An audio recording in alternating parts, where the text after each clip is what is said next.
decir que el órgano más importante es el suyo. El suyo.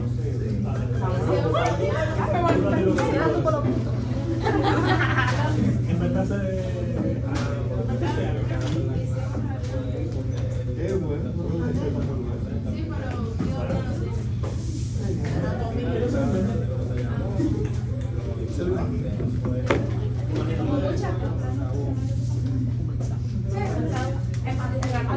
Pero aquí es frío y comienzo. Muy buenas noches. Güey. Dale. Doctor, llegué, voy al baño. Espera que tú Sí, salgas. porque si te queréis temprano. No, ve.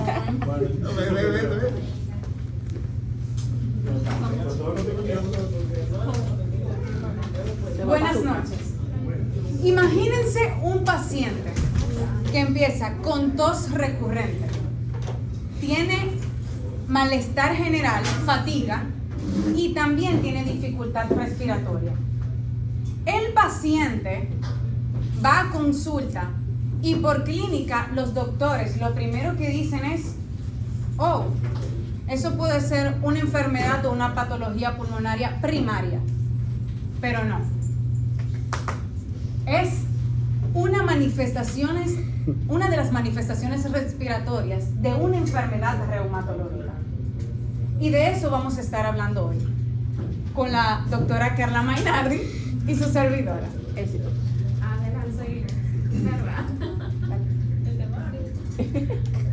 El lupus eritematoso sistémico puede afectar tanto la pleura como los pulmones, y esa es una de las afecciones más recurrentes en el lupus. Asimismo, hay que descartar que estos pacientes, tanto la sintomatología como infecciones pulmonares, en las afecciones del pulmón son de un 75% de los pacientes tienen afectaciones y alteraciones pulmonares, tanto en la pleura como en el mismo pulmón. Ellos van a caracterizarse de una pleuresía seca o un derrame pleural, en el cual los pacientes van a tener manifestaciones como la tos, la disnea, van a tener fiebre, dependiendo, porque no todos cursan con fiebre. Asimismo, puede ser tanto unilateral como bilateral, puede presentarse la afección en el pulmón o en la pleura. Es raramente muy agresivo y verdaderamente no es algo que se frecuenta, no tanto como las otras manifestaciones que vamos a ver, que no son tan frecuentes. Puede estar acompañado en estos pacientes con una pericarditis, que ese es uno de las afecciones en el lupus eritematoso sistémico que vemos, asimismo como el síndrome nefrótico. Por eso, una de las manifestaciones que vamos a descartar también como diferencial es que el paciente no tenga una ICC, porque si puede estar pasando con un derrame pleural frecuente, que no sea una ICC, un síndrome nefrótico o que tenga otra patología la cual esté causando frecuentemente ese derrame pleural, y no necesariamente que sea una afección en el pulmón. Las manifestaciones inicial que se van a encontrar aquí, que en el 5% de los casos, la primera manifestación puede estar dada espontáneamente en estos pacientes.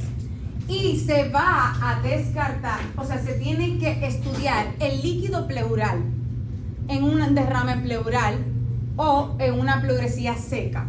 No se va, obviamente, no hay ningún líquido que usted va a estudiar, pero en el derrame pleural sí. ¿Qué va a hacer? Este líquido va a ser tipo exudado. Puede tener o cursar con colores variables como el amarillo o un rojo claro, un amarillo claro o un rojizo. Se van a encontrar leucocitos mayormente de predominancia mononucleares, en los cuales después de la primera semana de la afección. Y asimismo, cuando en el estudio del líquido se van a ver un pH superior a 7.3. Asimismo, la glucosa va a estar totalmente normal en este paciente, puede estar. Y el LDH, el lactato deshidrogenasa, puede estar elevada hasta 500 unidades internacionales de mililitro. Un ANA en líquido pleural puede estar diagnosticado si el título es de 1.160 en relación al líquido mayor de 1 en el suero. Entonces, puede verse presencia disminuida de complejos inmunes en estos pacientes. La biopsia no es tan específica, pero la inmunofluorescencia puede confirmar el diagnóstico si hay depósitos de anticuerpos en la pleura.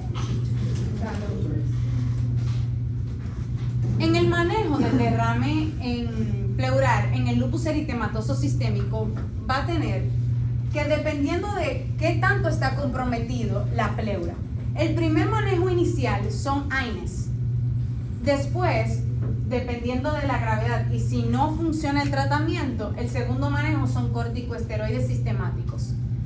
Ahora, para hacer severidades, entonces se va a utilizar corticosteroides citostásicos, como la ciclofosfamida y la azatioprina, que son en casos excepcionales, como le dije, en severidades. Ahora, hay que descartar, como le decía ahorita, como diagnósticos diferenciales de que el derrame pleural no sea por una insuficiencia cardíaca congestiva, por un síndrome nefrótico que el paciente esté pasando o por una infección o una hipoalbuminemia. La neumonitis lúpica. La neumonitis lúpica es muy poco frecuente, pero tiene una alta incidencia y lo cual va aumentando con el pasar de los años. Entre las características clínicas que estos pueden tener es que los pacientes van a tener un cuadro agudo, van a pasar por un cuadro de fiebre, un cuadro febril, asimismo dolor torácico, van a tener dificultad para respirar y van a tener una tos que puede ser frecuente. En los pacientes que están enfermos con grandes severidades, lo que van a presentar es una polipnea. Pueden presentar tos y pueden presentar taquicardia. La cianosis no es tan frecuente, pero pueden presentarlo los pacientes y se van a escuchar crepitantes a la auscultación vivasales. En los hallazgos ¿cómo podemos diagnosticarlo? Es mediante radiografías de tórax, en los cuales vamos a ver ese infiltrado a los alvéolos como regiones parailiares y unilaterales o bilaterales, como le decía ahorita, que pueden presentarse las alteraciones en la pleura o en el pulmón. En la gasometría arterial, estos pacientes pueden evidenciar una hipoxemia severa y también se puede hacer por clínica, pero obviamente hay que pasar obligatoriamente por diagnóstico y por estudios de imágenes. ¿Sí? La neumonitis lúpica se utiliza como diagnóstico por descarte. Tenemos que descartar, volvemos, si no hay una infección, si el paciente no tiene una insuficiencia cardíaca, si el paciente no está pasando por otra patología la cual puede estar causando esto. Entonces, y también evaluar el edema pulmonar no cardiogénico. El manejo o tratamiento de este es con corticosteroides. Y si de acaso no funciona, el primer manejo también se le agrega los citostáticos. La hemorragia alveolar. Esta no es tan frecuente, pero verdaderamente tiene un riesgo de muerte muy alta en los pacientes. Tiene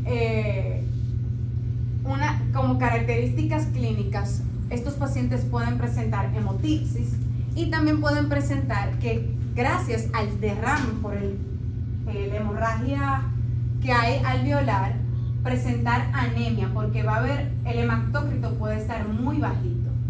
Asimismo, puede acompañarse y puede parecerse a sus manifestaciones clínicas, lo que es la neumonitis lúpica, En casos severos, estos pacientes van a tener un deterioro súbito y pueden tener una dificultad respiratoria tan grave, la cual afecte tanto al paciente que cause la muerte. En los estudios de imágenes que vamos a encontrar en la radiografía, vamos a verlo un poquito similar a la neumonitis lúpica, pero van a ver algunas diferencias radiológicas. Entonces, el DLCO va a estar disminuido. ¿Qué es el DLCO? Que es el incremento en la capacidad de disfunción pulmonar de monóxido de carbono. En estos pacientes se van a ver disminuidos. En la hemorragia alveolar, esta tiene como una importancia clínica en lo que es porque requiere una atención inmediata.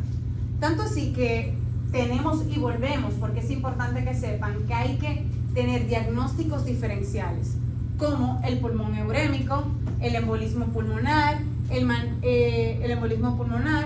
Entonces, el manejo y el tratamiento de estos pacientes van a ser tanto con soporte ventilatorio, porque la mecánica ventilatoria puede cambiar, y transfusiones en casos severos por la anemia severa que estos pueden presentar. Como primera línea se va a utilizar los corticosteroides, y en casos severos o refractarios se va a utilizar los citostáticos.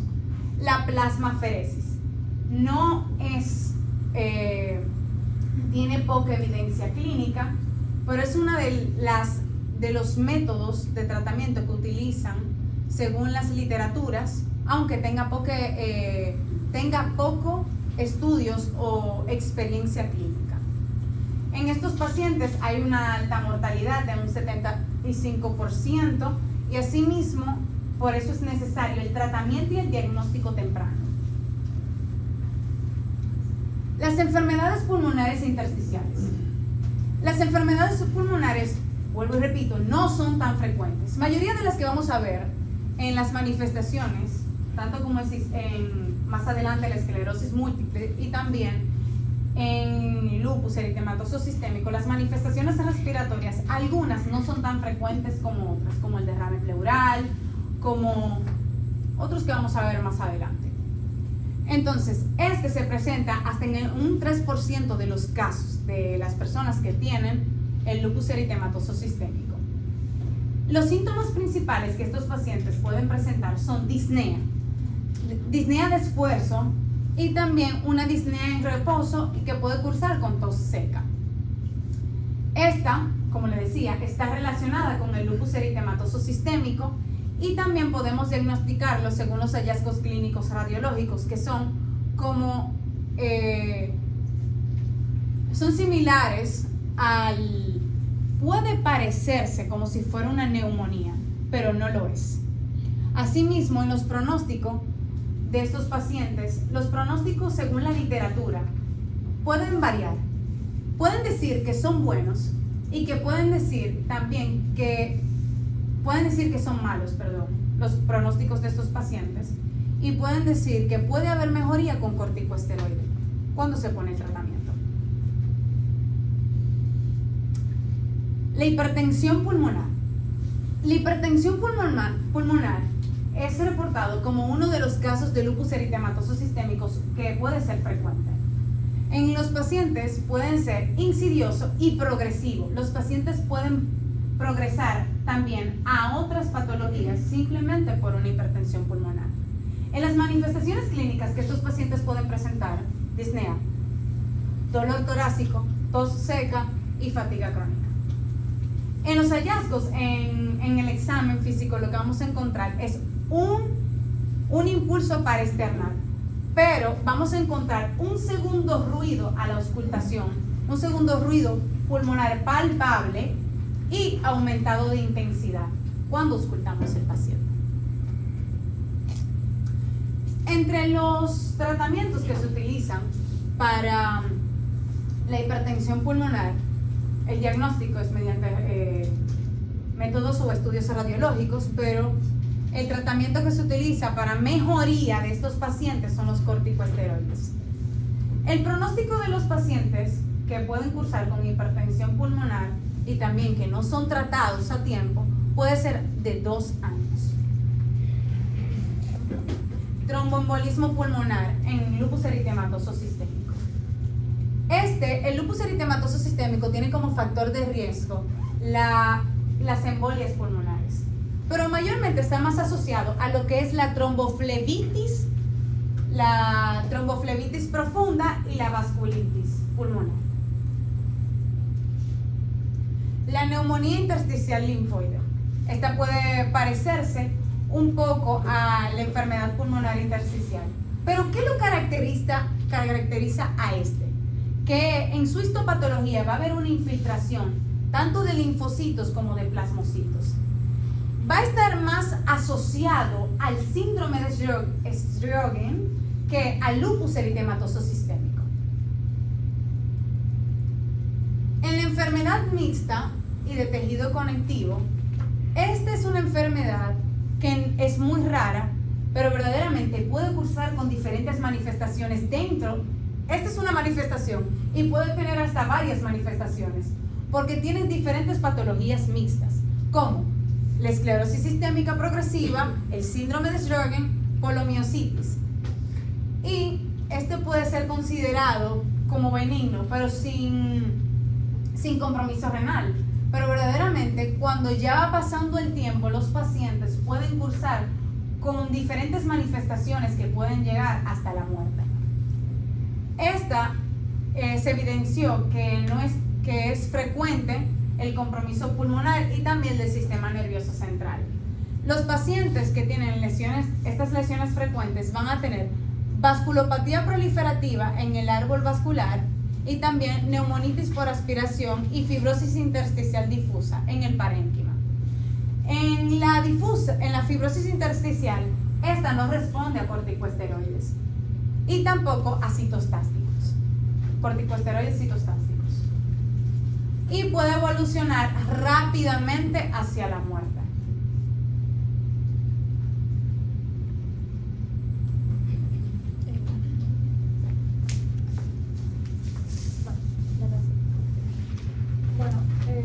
Ahora hablo de la artritis reumatoide. Esta es una enfermedad autoinmune crónica que afecta a las articulaciones, principalmente de las manos. Aquí podemos ver en esa imagen una representación de cómo sería en los pacientes.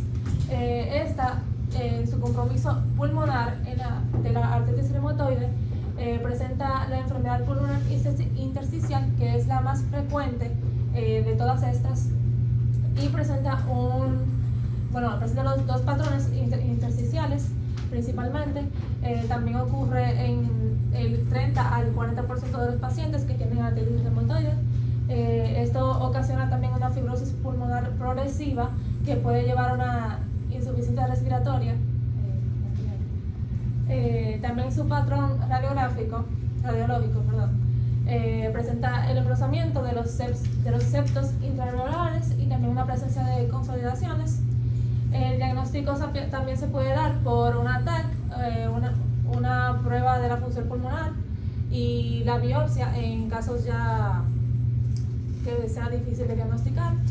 Estos pacientes principalmente presentan tos seca, disnea progresiva ya de ejercicio, fatiga y en casos también más severos una cianosis, que es medio raro. El tratamiento principal serían los corticosteroides, como la prednisona, que se utiliza para la inflamación, los inmunosupresores y los antifibróticos, para así frenar el proceso de fibrosis en el pulmón. Siguiente. Muy bien, el segundo más común y el principal, esos dos son los más graves. Esta es la neumonía infecciosa recurrente. Esta se da principalmente en pacientes que les prescriben inmunosupresores para la artritis reumatoide. Estos inmunosupresores básicamente bajan sus niveles de defensa y aumenta el riesgo de las infecciones fúngicas, virales o bacterianas. En esos pacientes se puede diagnosticar principalmente también por la radiografía de tórax veremos infiltrados pulmonares y también nódulos. También se puede diagnosticar por cultivos, puede ser un cultivo o de también la prueba de la PCR y la procalcitonina. Y esos de ahí arriba son algunos de los tratamientos que le ponen a los pacientes con artritis reumatoide que los hacen bajar sus defensas. El tratamiento principal serían los antibióticos de amplio espectro y también un tratamiento fúngico o antiviral, ya depende de cuál sea la afección de la neumonía. Siguiente. Muy bien. El siguiente que vemos es los nódulos pulmonares reumatoides. Estos son nódulos redondeados que se encuentran en los pulmones, aparecen del 20 al 30% de estos pacientes.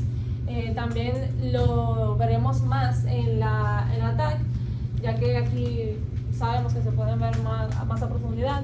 En esa imagen de arriba podemos ver un nódulo cavitado que está en la parte inferior del pulmón derecho. En la parte inferior del pulmón derecho. Y en el de abajo ya es una masa cavitada que se encuentra en el pulmón izquierdo, en la parte superior. Estos pacientes también pueden presentarse de manera asintomática y cuando son sintomáticos se presentan tos y disnea. En su tratamiento vemos que es más o menos por observación. Aquí tendremos que hacerle estas pruebas y ver si el nódulo es grande o pequeño, o también se presenta síntomas para poder tratarlo así.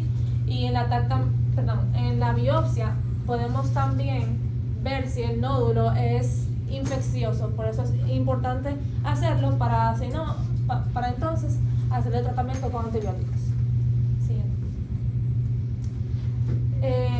La bronquiolitis obliterante, esta es menos común, está muy poco común la verdad en la artritis reumatoide, pero cuando se da es algo muy grave. Este también tiene más relación con los pacientes que tienen un compromiso pulmonar crónico y básicamente lo que pasa aquí es que hay una obstrucción de las vías aéreas pequeñas por la inflamación y también la fibrosis que ocasiona esta enfermedad. Su diagnóstico se puede dar por la TAC, la espirometría y también la biopsia, y sus síntomas serán la tos persistente, disnea y sibilancias. Y su tratamiento se basa en corticosteroides e inmunosupresores y también la rehabilitación pulmonar para mejorar la calidad de vida del paciente. Siguiente. Bueno, ahora hablando de la esclerodermia.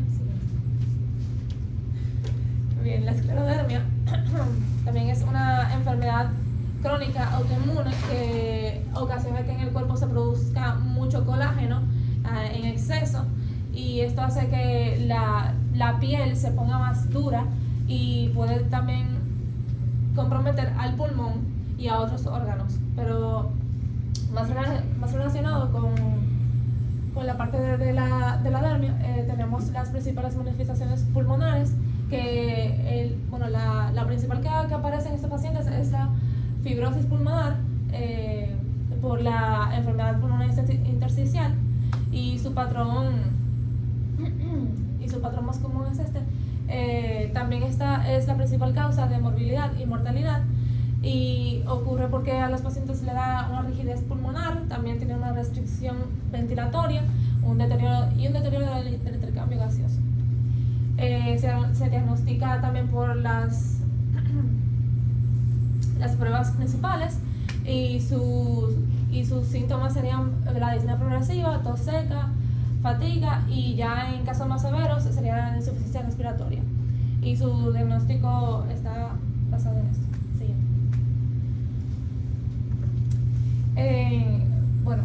Ahora en la hipertensión pulmonar por la esclerodermia, esto ocurre por el daño vascular, también por una vasoconstricción crónica y un remodelado vascular que puede progresar a una insuficiencia cardíaca derecha en el paciente. Esta se diagnostica por un Doppler, se puede hacer para así medir la presión de los vasos pulmonares, también el cateterismo de derecho para poder confirmar el diagnóstico, y sus síntomas principales serían disnea progresiva, síncope ya en casos más severos, y dolor de pecho, fatiga, edema periférico, y puede también presentar un soplo sistólico de insuficiencia tricuspidia. En sus principales tratamientos serían los inhibidores de la fosfolipidasa 5, que son para la presión pulmonar, y ya los demás serían en casos más graves o para vasoconstricción. Siguiente. Bien, en la neumonía aspirativa, esta ocurre por una dismotilidad esofágica de la esclerodermia. Bueno, esta hace más propenso al paciente de contraer infecciones pulmonares porque la aspiración, porque predispone a la aspiración de alimentos y líquidos al paciente. También es porque afecta al músculo liso del esófago, y bueno, se diagnostica por una radiografía de tórax, por la TAC, y también por una prueba de deglución se le pueden hacer. Los síntomas principales serían tos crónica, ronquera, sensación de la comida, de que el paciente tiene como la comida atrapada al tragar, y también neumonía recurrente y síntomas de reflujo. Siguiente. Bien, el derrame pleural, este es raramente observado en la esclerodermia, pero puede ocurrir en casos más avanzados. En su diagnóstico vemos que se da por radiografía de tórax, la toracocentesis, y sus síntomas son la disnea súbita o progresiva, el dolor torácico pleurítico y la tos seca. Y su tratamiento viene con un drenaje pleural, se puede hacer ya en casos más avanzados. Yo leí que era como si no presenta síntomas, pero no. Y el tratamiento suele desaparecer de etapa. Razón. Y también el manejo de la causa subyacente del derrame pleural. Entonces, me iba a quedar aquí, perdón. Entonces podemos seguir con lo que es una de las manifestaciones respiratorias y de algunas manifestaciones respiratorias, y la enfermedad reumatológica que vamos a ver ahora es la esclerosis sistémica, que es una enfermedad del tejido que afecta el tejido conectivo, en el cual es más frecuente en mujeres. En este podemos ver que las afecciones son de un 66 a un 95% de los pacientes tienen alteraciones pulmonares, pero un 50% presentan síntomas. Estos pacientes pueden cursar con las manifestaciones clínicas como cualquier otra: disnea, tos. Pacientes pueden... ¿Quiere participar? Pueden presentar con las manifestaciones clínicas frecuentes en un paciente que va a una consulta de neumología.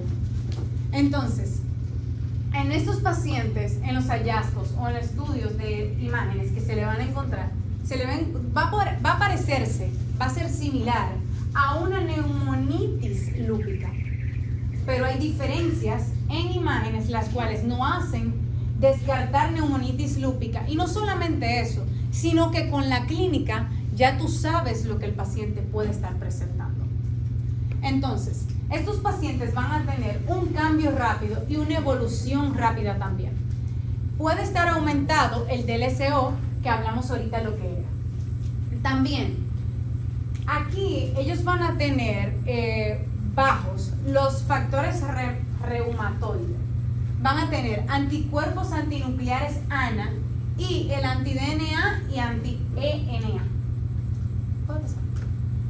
Estamos un segundito con esa Ok, radiografía. dale. Esta radiografía a propósito de un caso, ¿verdad?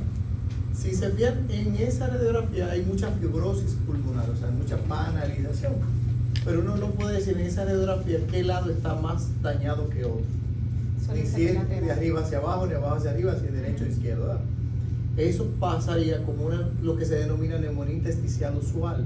O sea, es un patrón tomográfico, radiográfico, que se llama así. O sea, ese paciente no tiene neumonía, sino tiene un patrón tomográfico que Ah, se lo que usted nos denomina explicó. así. Sí, eso es lo que hablamos la semana pasada con respecto Ajá. al patrón Sí, de- no, era lo que le decía, o sea, que fíjate que yo no puedo decir que él tiene una neumonía, neumonía. como infección del parénquima pulmonar, pero sí tiene un patrón tomográfico que se llama así. O sea, cuando yo veo, si alguien me dice, tengo una neumonía intersticial usual, me está diciendo, tengo un patrón tomográfico en la cual hay fibrosis generalizada, está todo eso, pero eso se asocia a muchísimas enfermedades. Dentro de eso están Exacto. las enfermedades del colágeno. ¿Me entienden? Vamos. Entonces, para diagnosticar utilizamos tanto los hallazgos radiológicos y lo que vamos a ver son unos infiltrados reticonodulares basales que se van a ver también como si fueran también panales. Así como lo vimos que parecían. ¿Puedo darles otra para que puedan ver la imagen? La parte de abajo, los Exacto. panales de abejas. ¿Sí? Exacto. Ahora Eso sí. es fibrosis. Entonces, estos pacientes pueden tener quistes subpleurales, que más adelante estos quistes subpleurales pueden llevar a un neumotórax, pero lo verán más adelante. Y las calcificaciones de tejidos blandos. Ellos se van a ver como parches transitorios y pueden tener aspiraciones, en los cuales en su fisiología pulmonar en estos pacientes va a estar totalmente anormal y van a verse como hallazgos como la enfermedad pulmonar intersticial idiopática. Va a tener un DLCO disminuido, como decíamos, y también en su histopatología va a dar la esclerosis moderada de arterias y arteriolas. Entonces, en el tratamiento, es poco efectivo en general, pero puede verse mejora con la D-penicilamina. Puede pasarlo. Que mejora con afecciones cutáneas, pero verdaderamente en vísceras no se han encontrado tanta relevancia. Hipertensión pulmonar en CREST. ¿Qué es CREST?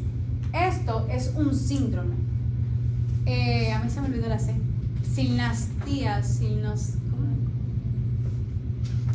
Yo sé que significa fenómeno de Raynaud en telangiectasia, esclerodactilia, telangiectasia y sí, dime. La C calcinosis. Calcinosis, fenómeno de Raynaud, esclerodactilia y telangiectasia. Entonces también estos pacientes van a tener una disfunción esofágica.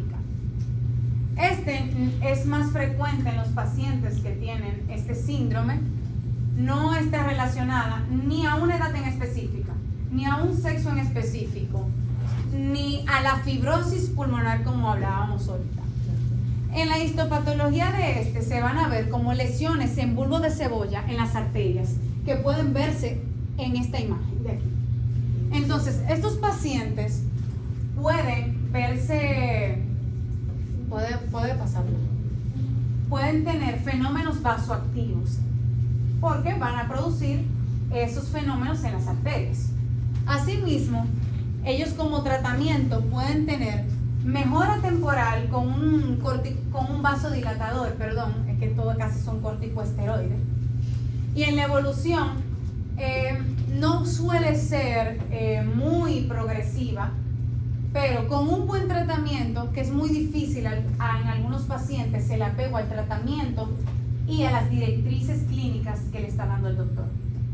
Entonces, el pronóstico, lamentablemente, de estos pacientes es muy pobre por eso. Las complicaciones que estos pacientes pueden tener es una descompensación y pueden llegar al tromboembolismo pulmonar, complicando el pronóstico de estos pacientes y haciéndolo cada vez peor. El cáncer pulmonar en CREST.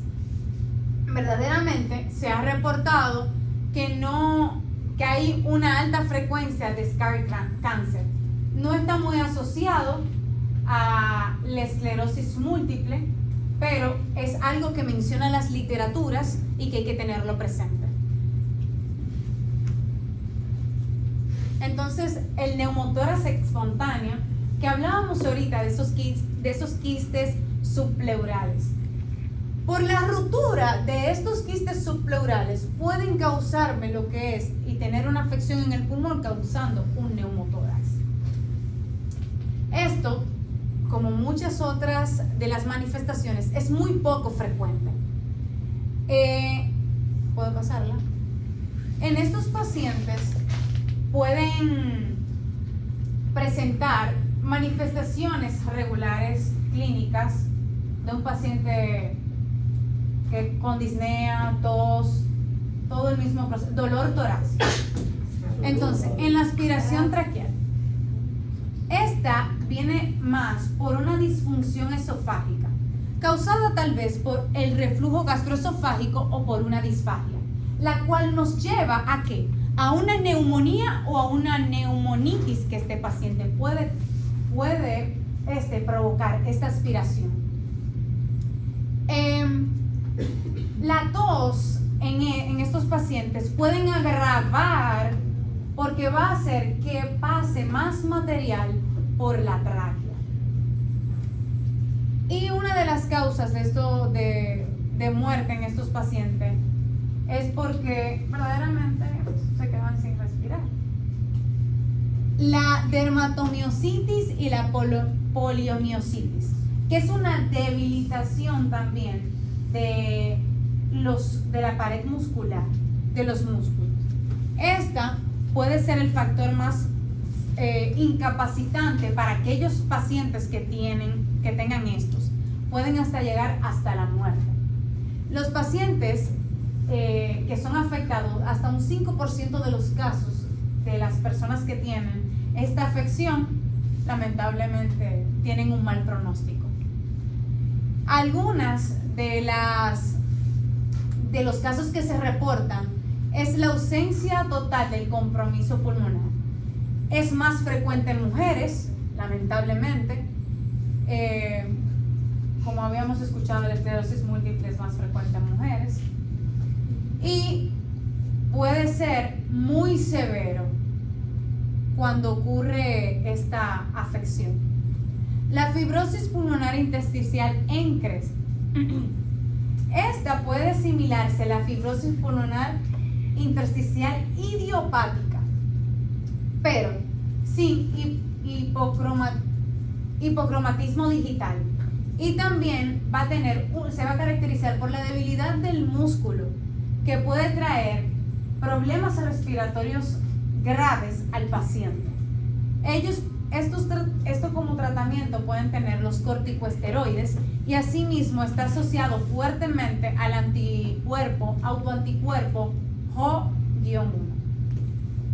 En el pronóstico de estos pacientes en jóvenes pueden ser, si producen jóvenes con alveolitis, pueden tener una buena respuesta al tratamiento, pero en adultos tiene limitaciones o tal vez ninguna respuesta, lamentablemente. Aspiración traqueal ENCRES. Esto puede llevar hasta la muerte a estos pacientes. También es causada puede ser causada por disfunciones esofágicas como el reflujo gastroesofágico por una disfagia o debilidad de la pared esofágica. Asimismo, pueden llegar de nuevo las complicaciones como neumonitis y neumonía y hasta la telectasia.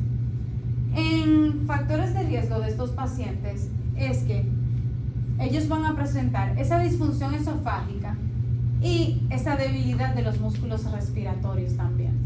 Los pacientes que aspiran material orofaríngeo a la tráquea pueden, no sé si ustedes han escuchado de casos de personas que es muy frecuente en personas mayores de edad, que murió porque estaba comiendo algo, y eso puede pasar, y más si el paciente tiene una enfermedad reumatológica como la esclerosis múltiple, una enfermedad sistémica.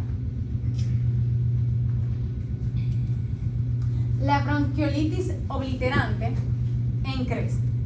Esta es muy rara verdaderamente, solo hay pocos casos reportados y es más asociada a lo que es la polidermatomiositis y sí puede tener complicaciones graves en el pulmón. Pero la literatura habla verdaderamente de manifestaciones específicas que son más frecuentes y las que no son tan frecuentes dicen que hay pocos estudios. Ok, dale para acá.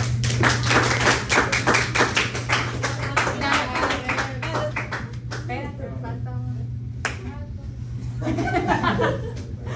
Debilidad de la pared muscular. Una debilidad de la pared muscular. Hace 50 años, disculpen, ya va a terminar. Hace 50 años, los pacientes con debilidad de la pared muscular se asociaba a las personas que tenían pulmones pequeños y podían cursar con atelectasia. Pero, ¿qué pasó? Que lo diagnosticaban como si fuera una atelectasia o algún otro proceso pleural y se dieron cuenta con el tiempo que verdaderamente debieron investigar más lo que eran los músculos expiratorios.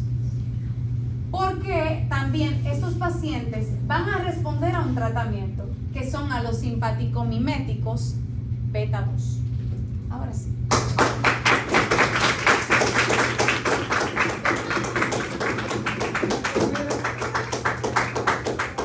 Si ya lo dejaba con eso en la garganta, iba a durar 3 días tratando de decir. ¿Quién más? Pero mande este pedazo por aquí. Es verdad.